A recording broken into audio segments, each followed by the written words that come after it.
أشهد أن لا إله إلا الله. بسم اللہ الرحمن الرحیم. السلام علیکم ورحمۃ اللہ وبرکاتہ. محترم ناظرین، میں ہوں آپ کا ہوسٹ آصف حمید. میرے مہمان آج کے اس پروگرام کے ہیں مولانا ارشاد الحق اثری صاحب، جو کہ شیخ الحدیث ہیں ماشاءاللہ. السلام علیکم ورحمۃ اللہ. وعلیکم السلام ورحمۃ اللہ وبرکاتہ. ناظرین، ہم مولانا سے نماز کے حوالے سے بات چیت کر رہے ہیں. اس حوالے سے مختلف پروگرام ہمارے ہو چکے ہیں. اس پروگرام میں ہم نماز کی شرائط اور فرائض کے حوالے سے بات کریں گے. حضرت یہ بتائیے کہ نماز کی شرائط کیا کیا ہیں؟ دو سوال آپ نے اٹھائے ہیں، ایک نماز کی شرائط کے اور ایک نماز کے فرائض کے. شرائط پہلے بیان. پہلے مسئلہ ہے، ظاہر بات ہے کہ شرط پہلے ہوگی تو مشروط ہوگا. اذا فات شرط فات المشروط. بالکل صحیح. اگر شرط ہی نہیں ہوگی تو مشروط نماز کیسے ہوگی؟ بالکل صحیح. اس لیے بنیادی طور پر تو پہلے شرط ہی آنی چاہیے. اسی لیے آپ نے شاید سوال پہلے یہی کیا ہے. جی. تو آپ نے جو سوال کیا ہے اس میں بھی ایک حکمت پنہا ہے، ایسے نہیں کر دیا. تو خیر، اللہ آپ کو جزا عطا فرمائے. تو نماز کے شرط کے لیے پہلے تین چیزوں کا ہونا بنیادی ضرورت ہے. پہلے یہ ہے کہ انسان کا لباس اور جسم پاک ہونا چاہیے. انسان کا لباس بھی پاک ہو، انسان کا جسم بھی پاک ہو. پاکیزگی سے کیا مراد؟ پاکیزگی سے مراد یہ ہے کہ اس میں کوئی نجاست نہ لگی ہوئی ہو، ظاہری نجاست نہ ہو اس کے جسم کے اوپر یا اس کے لباس کے اوپر ظاہری نجاست نہ ہو. ظاہری نجاست کیا ہو سکتی ہے؟ مثال کے طور پر بول و براز ہے، یہ پخانہ ہے یا پیشاب کا یا قطرے. پیشاب کے قطرات ہیں، وہ اس کے جسم پر نہ ہوں. ٹھیک ہوگی. اسی طرح جو چیزیں حرام ہیں وہ بھی کپڑوں پر نہ لگی مثلا خون، مثلا شراب ہے، وہ اس سے بھی اجتناب کرتے. اسی طرح دم مسفوح ہے، جو کوئی آدمی ذبح کرتا ہے، گائے ذبح کرتا ہے، بکرا ذبح کرتا ہے، مرغی گھر میں ذبح کرتا ہے، اور ذبح کرتے ہوئے جو خون بہتا ہے دم مسفوح اس کو کہتے ہیں. اچھا. ہاں جی، اس کا خون حرام ہے. لیکن جو اپنا کبھی زخم سے خون نکلا ہے وہ حرام نہیں ہے. اچھا. اپنے جسم سے اگر خون نکلتا ہے تو وہ حرام نہیں ہے. اچھا. وہ ناجائز نہیں ہے. ٹھیک. صحیح بات یہی ہے. وہ اس مسئلے میں اختلاف ہے علماء اور اچھا، اختلاف بھی ہے. جی ہاں. لیکن جو اس حدیث میں واقعہ معروف ہے کہ ایک غزوے میں نبی علیہ الصلوۃ والسلام نے دو صحابہ کو پہرے کے لیے کھڑا کیا تھا. ایک صحابی پہرے کے دوران 2 رکعتیں پڑھنے لگے، نفل پڑھنے لگے. دشمن نے تاک کے تیر مارا. اچھا. تو وہ ان کے خون بہنے لگا، تو وہ نماز پڑھتے رہے. دوسرا تیر مارا، تب بھی خون پڑا. تو اس کے بعد جو ساتھی اٹھے، انہوں نے دیکھا یہ سارا ماحول ہی خون آلود ہے. تو انہوں نے کہا بھائی پہلے تم نے مجھے بیدار کیوں نہیں کیا؟ وہ کہنے لگے کہ میں سورۃ بقرہ پڑھ رہا تھا، میرا دل چاہا کہ میں یہ پوری کر لوں، نماز فارغ ہوں. اللہ اکبر کبیر. تو خیر، اس واقعے سے بھی پتہ چلتا ہے کہ نبی صلی اللہ علیہ وسلم کے دور مبارک میں یہ بات ہوئی ہے. اگر یہ ناجائز ہوتی تو آپ کو اطلاع ہو جاتی اور اللہ کے نبی اس سے ممانعت فرما دیتے. بلکہ ایک واقعہ تو وہ بھی حضرت کہ کسی صحابی کو، اب نام میرے ذہن میں نہیں، کہ تیر لگا پسلیوں میں پھنس گیا، تو انہوں نے کہا مجھے نماز پڑھنے دو پھر نکالنا. یہ کن کا واقعہ ہے؟ یہ مجھے یاد نہیں، لیکن حضرت عمر فاروق کا تو ہے نا، خون بہہ ہی رہا تھا تو آپ نے نماز پڑھی تھی. تاکہ وہ تیر نکال لیا گیا اور ان کو تکلیف ہی نہیں ہوئی، کیونکہ وہ نماز میں اتنے وہ. تیر نکالنے کا واقعہ نہیں ہے، حضرت عروہ بن زبیر کا واقعہ ہے. عروہ بن زبیر کا واقعہ یہ ہے کہ ان کی ٹانگ کو موری کی کہہ لیجیے تکلیف ہو گئی تھی، ٹانگ کاٹنا پڑی. اچھا. تو انہوں نے کہا کہ میں 2 رکعتیں پڑھتا ہوں، اس دوران اپنا کام کر لیں. تو انہوں نے جناب ٹانگ کاٹ دی اور یہ 2 رکعتیں پڑھتے رہے. انہیں کوئی احساس نہیں ہوا. حضرت عروہ بن زبیر رحمۃ اللہ علیہ. یہ اللہ والوں کی باتیں ہیں. سبحان اللہ. اللہ اکبر. یہ انہی کو پتہ ہے ان چیزوں کا. ہم تو بس لطف ہی لینے والے ہیں ان باتوں سے. اللہ تعالیٰ سننے کا موقع دے، یہ بھی اس پہ بھی شکر ادا کرنا چاہیے. الصالحین ولست منہم لعلہ یرزقنی الصلاح. ان سے محبت ہے، ان کے قصے سن کے کوئی دل میں راحت ہو جاتی ہے. اللہ ان کے ساتھ ہمارا حشر نشر کرے. پہلی چیز یہ تھی کہ انسان کا جسم اور اس کا لباس یہ پاک اور صاف ہو. دوسرا مرحلہ یہ ہے کہ انسان باوضو ہو. اللہ سبحانہ و تعالیٰ نے تو جو اس کا حکم دیا ہے، یا ایھا الذین آمنوا اذا قمتم الی الصلاۃ فاغسلوا وجوہکم وایدیکم، وہاں ان چیزوں کا ذکر ہے، یعنی چہرے دھونے کا، ہاتھوں کو. اہل ایمان جب تم نماز کے لیے کھڑے ہو، ہاں، تو اپنے چہروں کو دھوو، اپنے ہاتھوں کو کونیوں سے دھوو، مرافق تک، اپنے سر کا مسح کرو اور اپنے پاؤں کو دھوو.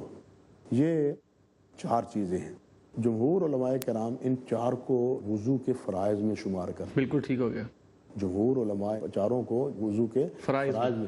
لیکن امام احمد بن حنبل اس میں ایک بات کا اضافہ کرتے. وہ کہتے ہیں کہ کلی کرنا اور ناک میں پانی ڈالنا بھی فرض ہے. اچھا. اس لیے کہ نبی علیہ السلام نے اس کا حکم دیا ہے. بلکہ ناک میں پانی کے بارے میں تو فرمایا ہے کہ بالغوا فی الاستنشار الا ان تکون صائما. ناک میں پانی ڈالنے اور چھینکنے میں تم کیا کرو؟ مبالغہ کرو، سوائے اس سے کہ تم روزے کی حالت زیادہ ناک دھو ہاں حتیٰ کہ پانی جانے کا خدشہ ہو. ہو جائے. اس لیے وہ امام احمد کا یہ موقف ہے رحمۃ اللہ علیہ کا، کیونکہ وہ فرماتے ہیں کہ یہ اللہ کے نبی نے حکم دیا ہے اور حکم فرضیت کا تردلا اللہ یہ کہ کوئی قرینہ ہو. امام احمد کا یہ موقف. تو خیر بہرحال نماز کے لیے یہ وضو ضروری ہے. دوسری شرط ہو گئی. دوسری، نبی علیہ الصلوۃ والسلام نے پھر جو طریقہ بتلایا ہے اور جو حضرت عثمان غنی یا حضرت علی رضی اللہ تعالیٰ عنہ نے نبی علیہ السلام کے وضو کی حکایت فرمائی ہے، وہ یہی ہے کہ پہلے ہاتھوں کو پہنچو، یہ یہاں تک دھویا جائے. کہاں تک؟ یہ ہتھیلیاں پوری ہتھیلیاں پہنچو تک. ہاں پہنچو تک ہاتھوں کو پہلے دھویا گیا. اس کے بعد کلی اور ناک میں پانی ڈالا جائے. یہ علیحدہ علیحدہ بھی کر سکتے ہیں، ایک ہی چلو سے منہ میں پانی اور ناک میں بھی. دونوں طریقے نبی علیہ الصلوۃ والسلام سے زیادہ ہے. بلکہ زیادہ صحیح احادیث جو ہے نا وہ ایک ہی چلو سے ناک میں اور پانی منہ میں ڈالنے کا ذکر زیادہ صحیح روایات میں یہ ہے. اچھا. پھر اس کے بعد چہرہ دھونا ہے. چہرہ دھونے کے بعد پھر سارے سر کا کیا ہے؟ مسح ہے. سارے سر کا مسح یہاں سے شروع کر کے حتیٰ بلغ الی کفا ہو. اچھا. یہ ایسے ہی نہیں کر دینا پورا. ہاں، حتیٰ بلغ، حتیٰ کہ آپ کے ہاتھ مبارک یہ گدی تک پہنچ جاتے. پیچھے لے گئے اور پھر اس کو دوبارہ لے آئے.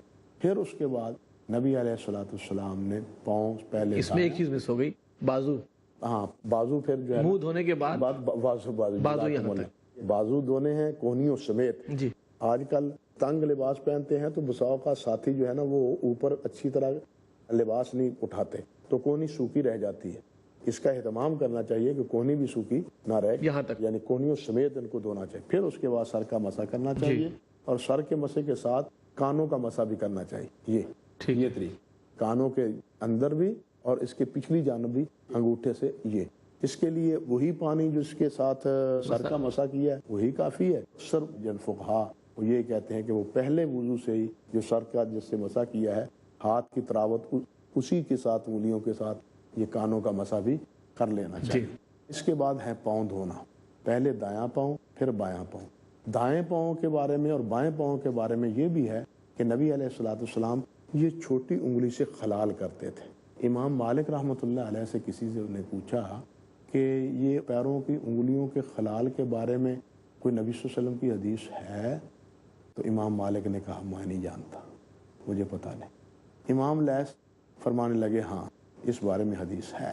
اپنی سند سے پھر انہوں نے حدیث بیان کی کہ نبی علیہ الصلوۃ والسلام اس انگلی مبارک سے اپنے پاؤں میں خلال کیا کرتے تھے. خلال سے مراد یہ ہے کہ وہ انگلیوں کے درمیان میں وہ ہے جو خلا ہے اس کو بھی اپنی اس انگلی سے صاف کیا جائے. صحیح ہے. بلکہ ہاتھوں کا بھی اور اسی طرح نبی صلی اللہ علیہ وسلم داڑھی مبارک کا بھی خلال کرتے. یہ داڑھی مبارک کا یہ اگر ہو تو اگر ہو تو ہمارے یہاں یہ المیہ ہے کہ نہیں ہے ہی نہیں. تو نبی علیہ السلام یہ خلال داڑھی مبارک کا بھی نبی علیہ السلام کرتے اور انگلیوں کا بھی نبی علیہ السلام. یہ ہے وضو کا سیدھا سا اور آسان سا طریقہ.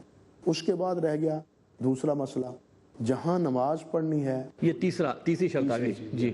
وہ بھی پاک ہونی چاہیے، وہ پلید نہیں ہونی چاہیے، وہ بھی پاک جگہ ہونی چاہیے. اگلا مسئلہ کہ جس وقت نماز پڑھی جائے وہ قبلہ رخ ہو. اینما تولو فثم وجہ اللہ. فجو اینما تولو فثم وجہ اللہ، یعنی وہ تو یہ ہے کہ جہاں سے بھی تم نکلو وجوہکم شطر الحرام، تم اپنا رخ کس کی طرف کرو؟ مسجد حرام کی طرف. اس لیے قبلہ رخ ہونا ضروری ہے. اور بساؤ کا سواری پہ نماز پڑھی جاتی ہے، یہ فرض نماز کے لیے. نفل نماز کے لیے بھی ایک دفعہ قبلہ رخ ہو جائے، اس کے بعد اگر قبلہ بدلتا بھی رہتا ہے تو کوئی حرج نہیں. یعنی کہ کوئی ٹرین میں بیٹھا ہے، جہاز میں بیٹھا ہے، گاڑی میں بیٹھا ہے، قبلہ رخ ہونا چاہیے. اگر پھر بھی نہیں ہوتا تو لا یکلف اللہ نفسا الا وسعها. ہاں جی، فاتقوا اللہ ما استطعتم. اینما تولو فثم وجہ اللہ.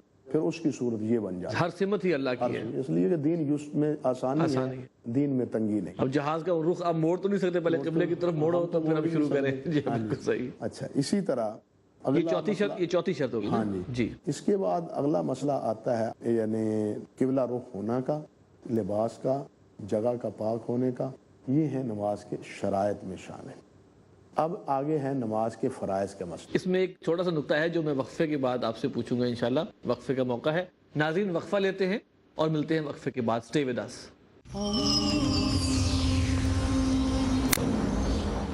ویلکم بیک ناظرین۔ حضرت میں ایک اہم نقطے کا ذکر کر رہا تھا، وہ یہ تھا کہ آپ نے ظاہری طور پہ پاکیزگی کا ذکر تو کر دیا، اگر وہ لباس ہی مال حرام سے بنایا گیا تو پاکیزہ ہوگا؟ میں نے پہلے بھی عرض کیا ہے کہ قبولیت کے 3 درجے ہیں، جس سے اجر و ثواب ملتا ہے، جس کی ہاں اللہ کی قبولیت ہوتی ہے وہ نہیں ہوگی، وہ نہیں ہوگی، فرض ادا ہو جائے گا۔ یہ اسی طرح ہی ہے کہ کوئی کسی ارض مغصوبہ کسی کی زمین قبضہ کرتا ہے، ناجائز ہے نا، وہ حرام ہے نا، بالکل، وہاں اگر نماز پڑھ لے نماز تو ہو جائے گی، لیکن وہ اصل کو قبولیت کی مسئلہ ہے وہ نہیں ہوگا، ڈیوٹی ادا ہو جائے گی۔ ہاں یعنی فرض ادا ہو جائے گا، بس اتنی سی بات ہے۔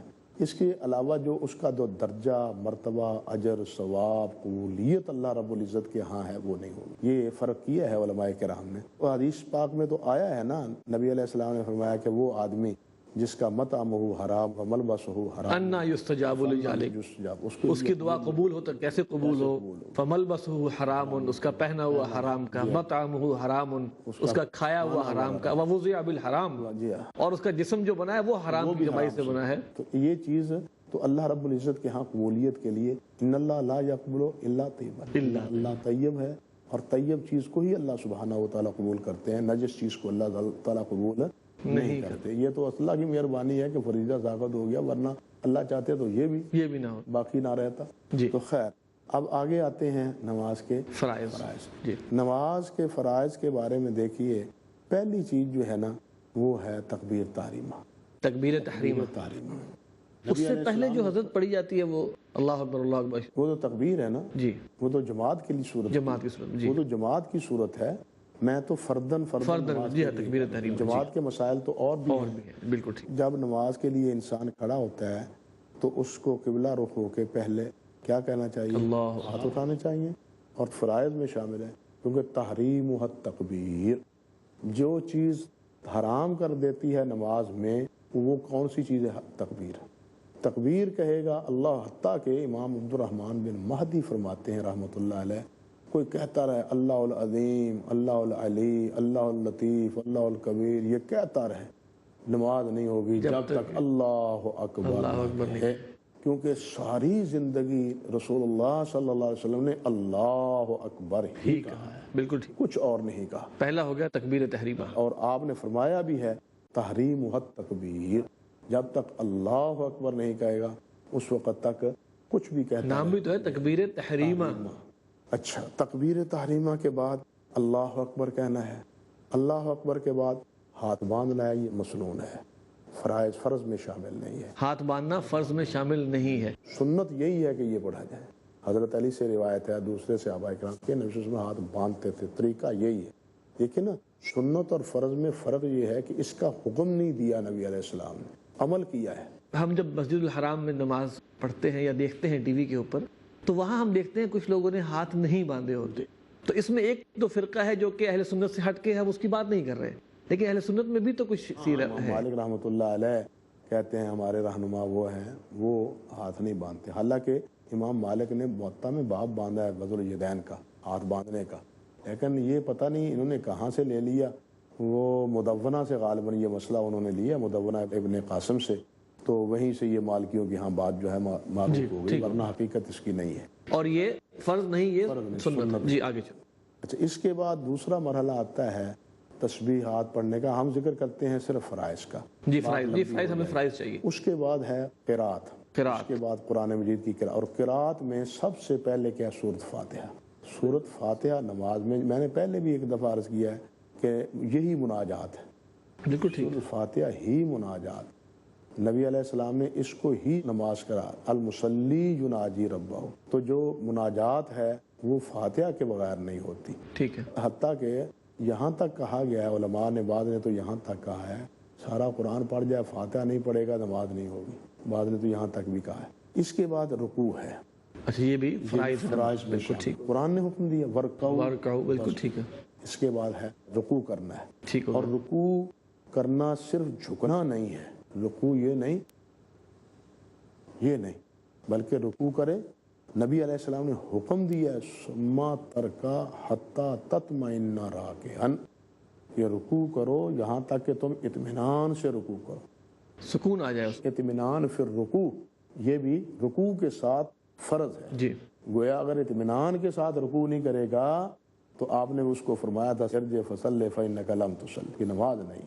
اسی طرح جب رکوع سے کھڑا ہوگا قومہ جس کو کہتے ہیں، یہ مسنون ہے، اس کو سیدھا کھڑا ہونا اچھا یہ مسنون ہے، مسنون ہے، فرض نہیں، فرض نہیں ہے۔ ٹھیک ہو گیا، اس کے بعد سجدہ ہے، وہ فرض ہے، سجدہ فرض ہے، دو سجدے، دونوں سجدے فرض ہیں، اور دونوں سجدوں میں اسی طرح اطمینان ہونا چاہیے۔ ٹھیک ہو گیا، البتہ ایک بات ضرور ہے، رکوع کے بعد سیدھا کھڑا ہونا ہے، یہ بات یہ ثم تطمئن قائما، میں بھول گیا، رکوع کے بعد تم اطمینان سے کھڑے ہو تو جاؤ، پھر کھڑے ہونا بھی فرض کھڑے ہوا، ہونا بھی فرض ہوا، اچھا، کھڑے ہونا بھی فرض اچھا، ہوا، حتی تطمئن قائما۔ ٹھیک ہو گیا، پھر اس کے بعد حتی تطمئن ساجدا، ٹھیک ہو گیا، اطمینان سے تم دونوں سجدے کیے جائیں، اور اطمینان کے ساتھ دونوں سجدوں سے فارغ ہونے کے بعد 2 رکعتیں اسی طریقے پر جب ادا کر لی جائیں تو اس کے بعد پھر تشہد پڑھا جائے۔ تشہد بھی تشہد بھی فرض ہے، فرض ہے، ٹھیک ہے، یعنی تشہد میں بیٹھنا، تشہد پڑھنا، یہ بھی فرض ہے۔ اس میں تقریباً اتفاق ہے، یہ اختلاف ضرور ہے کہ تشہد کے کلمات کون سے ہیں، وہ فرق ہو سکتا وہ اختلاف تو ہے، لیکن بیٹھنا، اختلاف روایات کے اعتبار سے بیٹھنا فرض ہے، تشہد بھی پڑھنا فرض ہے، اشہد ان لا الہ الا اشہد اللہ، ان لا الہ الا اللہ تک۔ اس کے بعد درود شریف پڑھنا ہے۔ یہ بھی فرض ہے، ہاں، امام شافعی اس کو بھی فرض کہتے ہیں، غالباً امام احمد بھی اس کو فرض ہی کہتے ہیں۔ امام شافعی کا قول تو بالکل صحیح ہے، حافظ ابن کثیر رحمۃ اللہ علیہ نے بھی ذکر کیا، کیونکہ حدیث میں آتا ہے نا، نبی علیہ الصلوۃ والسلام سے پوچھا گیا قد عرفنا السلام فکیف نصلی علیک یا رسول اللہ فی صلاتنا، کہ ہم نے سلام تو پہچان لیا، اللہ نے فرمایا نا یا ایھا الذین آمنوا صلوا علیہ وسلموا وسلموا تسلیما، صلات بھی اور سلام بھی۔ صحابہ نے کیا عرض کیا؟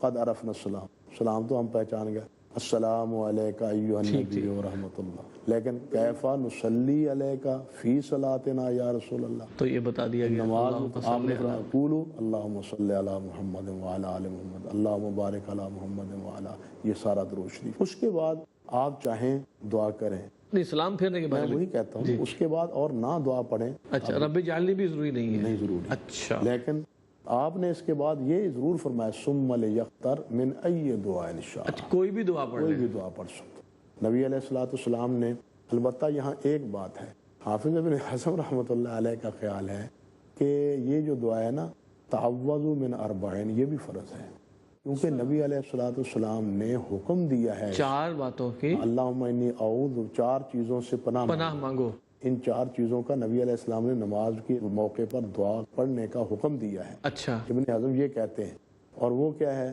اللہم انی اعوذ بک من عذاب جہنم، اللہم انی اعوذ بک من عذاب القبر، اللہم انی اعوذ بک من فتنۃ المسیح الدجال، اللہم انی اعوذ بک من فتنۃ المحیا والممات۔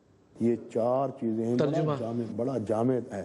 اے اللہ میں تیری پناہ چاہتا ہوں جہنم کے عذاب سے، ٹھیک ہے، دوسرا یا اللہ قبر کے عذاب سے مجھے بچا، قبر کے عذاب سے، یا اللہ دجال کے فتنے سے، دجال کے فتنے سے، جس دجال کے فتنے سے ہر نبی نے ڈرایا ہے، ہر نبی نے، اور نبی علیہ السلام نے تو بہت مواقع پر اس سے ڈرایا ہے۔ یہ اپنی جگہ ایک بہت بڑا موضوع ہے بڑا حضرت، موضوع ہے اور دجال۔ اگر اللہ موقع دے تو اس پہ بھی ہم پھر بحث کبھی کریں گے انشاءاللہ اللہ نے چاہا جی۔ اور چوتھا، تو چوتھا اللہم انی اعوذ بک من فتنۃ المحیا والممات، موت اور زندگی کے جتنے فتنے ہیں ان تمام سے بچائیو، جتنی آزمائشیں ہیں، جتنے تکالیف ہیں، جتنے فتنے ہیں، یا اللہ ان سب سے بچائیو۔ حافظ ابن اعظم رحمۃ اللہ علیہ کی تو رائے یہ ہے کہ یہ بھی فرض ہے۔ وہ دیکھیے حضرت ابو بکر صدیق رضی اللہ تعالیٰ عنہ نے پوچھا تھا کہ میں نماز میں کیا پڑھوں، تو نبی علیہ السلام نے انہیں سکھایا تھا اللہم انی ظلمت نفسی ظلما کثیرا، یہ دعا حضرت ابوبکر صدیق کو سکھائی تھی. تو یہ رب اجعلنی مقیم الصلاۃ پھر یہ اس میں آ جاتی ہے نا ثم لیختر میں نے یہ دعا ہے. حالانکہ یہ سمجھے کہ نصاب میں شامل ہو گئی. ایسا ہمارے یہاں تو ایسے پڑھا جاتا ہے اس کو. جی یہ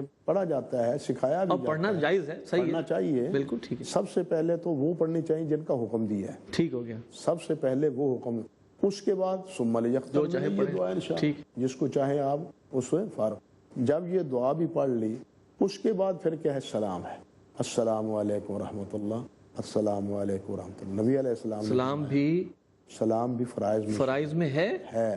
بعض کہتے ہیں کہ نہیں ہے, اس لیے کہ نبی علیہ السلام نے ارشاد فرمایا ہے تکبیر التحریم و تحلیل التسلیم. اچھا. اب یہ واضح حکم ہے نبی علیہ کہ السلام, تکبیر تحریمہ تکبیر سے اور آغاز سلام ہوتا ہے اور سلام سے اس کا اختتام ہوتا ہے.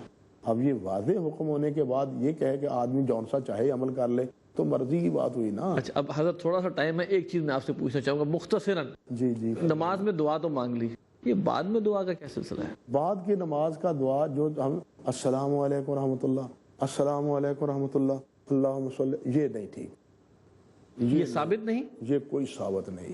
اس کے بعد نبی علیہ السلام کیا فرماتے تھے, اللہ اکبر, استغفر اللہ استغفر اللہ استغفر اللہ, اللہم انت السلام ومنک السلام. پڑھتے تھے نبی علیہ السلام پڑھتے تھے, یہ دعائیں پڑھتے تھے.